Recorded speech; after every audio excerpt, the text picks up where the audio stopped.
Last lecture में हमने क्या देखा था, जो आपका law of conservation of momentum है, ठीक है ना, संवेग संरक्षण का सिद्धांत, वह गैलीलियन रूपांतरण के अंतर्गत इनवेरिएंट या निश्चल रहता है।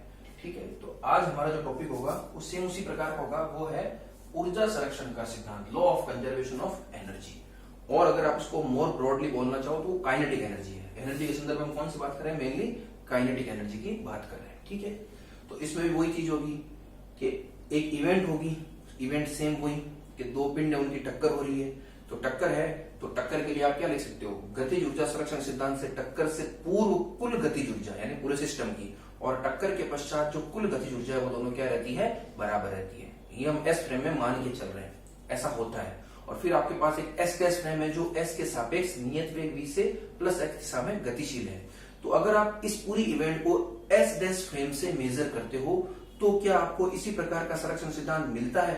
अगर ऐसा मिल रहा है तब आप क्या कह सकते हो कि जो आपका ऊर्जा संरक्षण का सिद्धांत है वह गैलीलियन रूपांतरण के अंतर्गत निश्चल रहता है। ऊर्जा तो नहीं रहेगी, ऊर्जा में तो u का फैक्टर आएगा ऊर्जा का, ठीक है ना, और आपको सॉरी वेलोसिटी का फैक्टर आएगा, और वेलोसिटी क्या है? एस और एस डैश फ्रेम में क्या है? डिफरेंट है, तो ऊर्जा भी क्या रहेगी? कंजर्व नहीं रहेगी, सॉरी कंजर्व नहीं, ऊर्जा भी क्या रहेगी? इनवेरिएंट नहीं रहेगी। ठीक है, तो इसको भी हम अच्छे से डेरिवेशन करते हैं। तो वही चीजें सेम, पहला आप इवेंट ले लीजिए, ये आपके पास m1 और m2 द्रव्यमान के दो पिंड है जिनके टक्कर से पूर्व वेग u1 u2 है s फ्रेम में, और उसी प्रकार से आपके पास m1 m2 द्रव्यमान के दो पिंड है जिनके वेग v1 v2 है s फ्रेम में टक्कर के पश्चात। तो ये क्या है?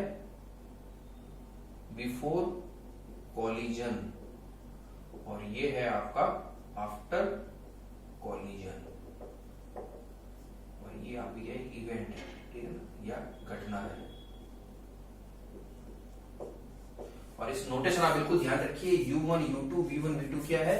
इसको मैं बना देता हूं, ये आपका s फ्रेम है, ये आपका s डैश फ्रेम, और ये v वो है जिससे s डैश फ्रेम s के सापेक्ष नियत वेग से चल रहा है। ठीक है, ये o डैश, तो इसको आप ऐसा भी लिख सकते हो यहाँ u1 dash u2 dash v1 dash और v2 dash.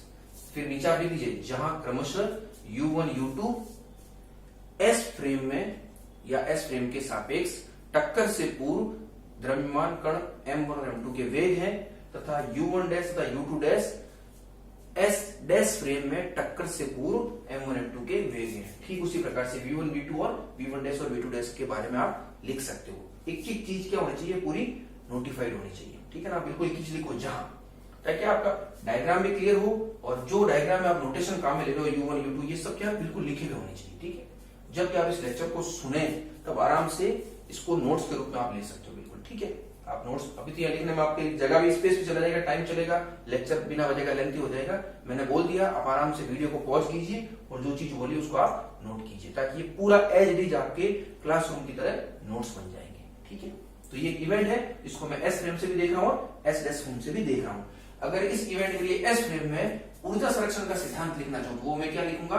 Half m1 u1 square plus half m2 u2 square is equal to half m1 v1 square plus half m2 v2 square. ये क्या है? इस फ्रेम के सापेक्ष इस इवेंट के लिए ऊर्जा संरक्षण का सिद्धांत जो है हम मान के चल रहे हैं। और होता ही है, काइनेटिक ऊर्जा की बात करें तो अगर ये टक्कर है, प्रत्यास्थ टक्कर, तो इसमें वो संरक्षित रहेगा ही रहेगा। ठीक है ना, और टोटल एनर्जी तो संरक्षित रहती है। हम मोर ब्रॉडली ये जो एनर्जी आपने लिखी वो क्या लिखी है? Kinetic energy. और फिर वापस वही कुल ऊर्जा, टक्कर से पूर्व और कुल ऊर्जा टक्कर के पश्चात बराबर होती है। ठीक है ना, total kinetic energy of the system. Individually नहीं, ऐसा नहीं हो सकता कि half m1 u1 square is equal to half m1 v1 square, ऐसा नहीं, टोटल सम। ठीक है, बिल्कुल इजी चीज है। तो ये है। अब अगर मान लो आपको इसी घटना को आप एस डैश फ्रेम में देख रहे हो और उसके लिए आप इस तरह का रिलेशन निकाल करके ले आओ कि half m1 u1 dash square plus half m2 u2 dash square is equal to half m1 v1 dash square plus half m2 v2 dash square, तो वो क्या कहलाएगा? अगर ऐसा आ रहा है तो इसका मतलब क्या हो गया कि एस डैश फ्रेम के सापेक्ष भी इस इवेंट के लिए ऊर्जा संरक्षण का सिद्धांत लागू हो रहा है, उसका पालन हो रहा है। तब आप क्या कह दोगे? वो गैलीलियन इनवेरिएंस है, अर्थात जो ऊर्जा संरक्षण का सिद्धांत है उस सिद्धांत को जिस इवेंट पर आप अप्लाई कर रहे हो उसको अगर आप एस फ्रेम में देखो या एस डैश फ्रेम में देखो कोई अंतर नहीं आता है। तो बस हम उसको प्रूफ करने का प्रयास करते हैं। थोड़ी सी मैथमेटिकल कैलकुलेशन है, उसको आप देखिए। वापस वही, we know that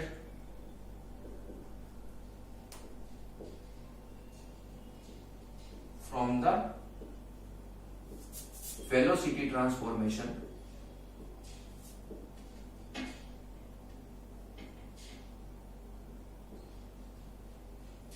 velocity transformation आप क्या लिख सकते हो, u1 dash is equal to u1 minus v, इसका वेक्टर में लिखो चाहिए, चलो वेक्टर लिखा जाए, u2 dash is equal to u2 minus v, v1 dash is equal to v1 minus, ये कैपिटल V है, ठीक है ना, and v2 dash is equal to v2 minus ये भी। तो ये आप जानते हो, अब बस इसको अप्लाई कर दीजिए। तो चलो सिंपल सी मैथमेटिक्स से इसको हम करते हैं। हाफ m1, अब u1 स्क्वायर है तो u1 स्क्वायर को मैं क्या लिख सकता हूं, u1 डैश प्लस v का whole square plus half m2 u2 dash plus v का whole square is equal to half m1 v1 dash plus v का whole square plus half m2 v2 dash plus v का whole square. तो ये आपकी equation number, ये तो सारी 2 थी सारी मिला करके, और ये आप आ गई 3। अब जब कोई भी वेक्टर होता है उसका स्क्वायर है तो उसके स्क्वायर को आप कैसे करते हो, आपको पता है कि अगर vector a plus vector b का होल स्क्वायर है, इसको हम ऐसे लिखते हैं a plus B dot a plus B, dot product के रूप में लिखते हैं, ठीक है ना। और इसको जब आप सॉल्व करोगे तो क्या आएगा, a डॉट ए क्या होगा आपका, a स्क्वायर या mod a square plus a dot B, ये लीजिए a dot B plus b dot A, ये लीजिए b dot A plus b dot b dot B क्या हो जाएगा, मोड b स्क्वायर या b स्क्वायर। और आपको पता है डॉट प्रोडक्ट क्रम विनिमय होता है, a डॉट बी और b डॉट ए दोनों क्या होते हैं, बराबर होते हैं। तो इसको मैं ऐसा लिख सकता हूं a square plus 2a dot B plus b square. A dot B लिखो, बी डॉट लिखो, कोई दिक्कत नहीं, ठीक है ना, ट्वाइस हो जाएंगे, दोनों जुड़ जाएंगे। तो ठीक इसी प्रकार का हम यहाँ यूज लेते हैं। तो इसके स्क्वायर को मैं क्या लिखूंगा, u1 dash plus v dot u1 dash plus v। तो उसको जब आप ओपन करोगे तब मैं सीधा लिख रहा हूं, ठीक है, उस फॉर्मूले से आप लिंक कर लेना। तो ये देखो हाफ m1, इसको खोलोगे क्या आएगा, एक तो u1 डैश स्क्वायर आएगा plus twice of u1 dash vector में डॉट v प्लस ये v स्क्वायर, उससे आप मैच कीजिए। देखिए a तो a की जगह u dash, u dash square plus twice a dot b, ये रहा u1 dash dot v plus v square, ये v स्क्वायर। सिमिलरली आप सारों का लिख लीजिए, सिंपल सी मैथमेटिक्स है। तो ये लीजिए u1 dash square plus twice u2 dash dot v plus v square is equal to half m1 v1 dash square plus twice v1 dash, ये v plus v square plus half m2 v2 dash square plus twice v2 dash, ये capital V plus v square. अब आप देखिए half half तो cancel हो जाएंगे, m1 इसके सबके साथ मल्टीप्लाई होगा, ये जो v स्क्वायर है m1 के साथ भी है और इधर m1 के साथ ये v स्क्वायर, ये v स्क्वायर वाला कैंसिल हो जाएगा। कौन सा v, जो s डैश फ्रेम का है। उसी प्रकार से m2 के साथ भी और इधर m2 के साथ भी, ये तो चले जाएंगे। इन पदों के चले जाने के बाद जो अगला स्टेप आएगा वो मैं आपके लिख रहा हूं, वो क्या आ रहा है, वो आ रहा है आपके half m1 u1 dash square plus ये ट्वाइस से ट्वाइस चला गया m1 u1 dash dot v plus ये v स्क्वायर वाला पद जो इसके साथ आएगा वो मैं कैंसिल आउट करके हटा रहा हूं, ठीक है ना, plus half m2 u2 dash square plus twice से ट्वाइस चला गया m2 u2 dash dot v u2, ठीक है। फिर इधर equal to half m1 v1 dash square plus twice से ट्वाइस चला गया m1 v1 dash dot v, और ये v स्क्वायर वाला m1 का इसके साथ कैंसिल आउट हो गया plus half m2 v2 dash plus ये हाफ से हाफ चला गया m2 v2 dash dot v। ठीक है, तो यहां तक आ गया। अब इसको आगे और सॉल्व करना चाहे अपन तो कैसे कर सकते हैं? अब देखिए इस चीज को आप देखो आराम से, इसको मैं ऐसा लिख सकता हूं half m1 u1 square plus ये जो डॉट प्रोडक्ट है m1 को आप इसके साथ मल्टीप्लाई करो तो इसके साथ करो, दोनों एक ही बात है। तो क्या मैं इसको ऐसा लिख सकता हूं m1 u1 डैश बार ऐसे ब्रैकेट करके डॉट v। ठीक है ना, m1 को इसके साथ भी रख सकते हो, इसके साथ भी रख सकते हो, कोई बड़ी बात नहीं है। जैसे मान लो आपके पास a डॉट b है और बार मल्टीप्लाइड 5 है, तो 5 a डॉट b करो या a डॉट 5 b करो, दोनों एक ही बात, क्योंकि ये तो क्या है कांस्टेंट है। ठीक है ना, तो इसी प्रकार से मैंने ऐसा कर दिया। फिर आगे ये तो सेम रहेगा half m2 u2 dash square, इसको भी मैं ऐसा कर सकता हूं m2 u2 डैश, ये अलग से कर दो डॉट ये v is equal to half m1 v1 dash square plus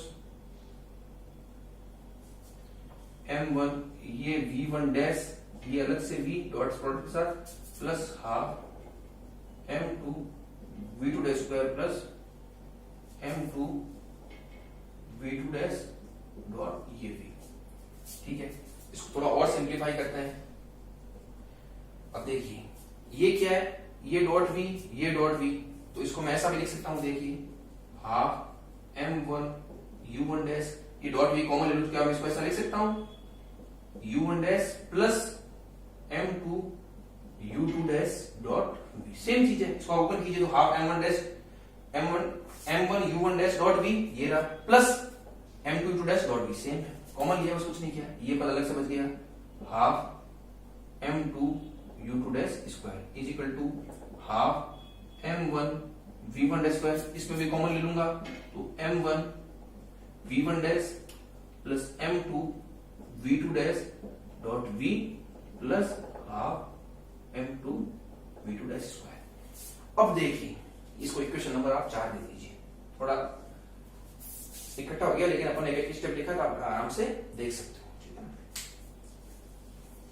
अब आपको पता है, देखो ये क्या है, ये राशि क्या है m1 u1 dash plus m2 u2 dash क्या है, टक्कर से पूर्व s डैश फ्रेम के सापेक्ष इस इवेंट के लिए इस पूरे सिस्टम का कुल संवेग है।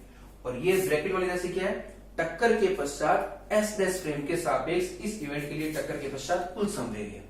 और आप इससे पूर्व में सिद्ध कर चुके हो, ठीक है ना, क्या कि जो संवेग संरक्षण का सिद्धांत होता है वह गैलीलियन रूपांतरण के अंतर्गत निश्चल रहता है। यानी इसको नोट कीजिएगा, ऊपर वाला मैं साफ कर रहा हूं। ठीक है, इसमें आप लिख सकते हो कि हम जानते हैं कि संवेग संरक्षण का सिद्धांत गैलीलियन रूपांतरण के अंतर्गत निश्चल रहता है। ठीक है ना, आप तो बस एक लाइन लिख देना यहां पर, from the Galilean invariance of law of conservation of momentum, मैं लिख लेता हूं। ठीक है ना, संवेग संरक्षण के सिद्धांत के, यस लिखिए, सिद्धांत के गैलीलियन निश्चलता से के लिए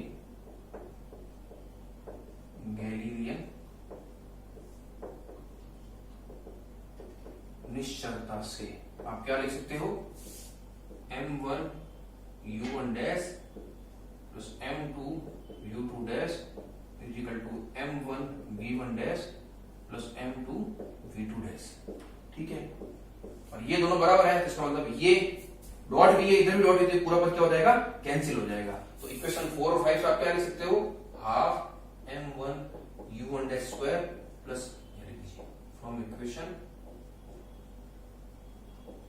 4 and 5 half m2 u2 dash square is equal to half m1 v1 dash square plus half m2 v2 dash square. ये आपके पास क्या आ गया, लास्ट में डिस्कस आ गया। इस डिस्कस से आपको क्या दिख रहा है, ये क्या है, टक्कर से पूर्व कुल गतिज ऊर्जा s डैश फ्रेम में, और ये क्या है, टक्कर के पश्चात कुल गतिज ऊर्जा s डैश फ्रेम में, और दोनों बराबर आ रही है। इसका मतलब क्या हो गया कि इस इवेंट के लिए इस फ्रेम के सापेक्ष भी क्या है, गतिज ऊर्जा के संरक्षण नियम का पालन हो रहा है।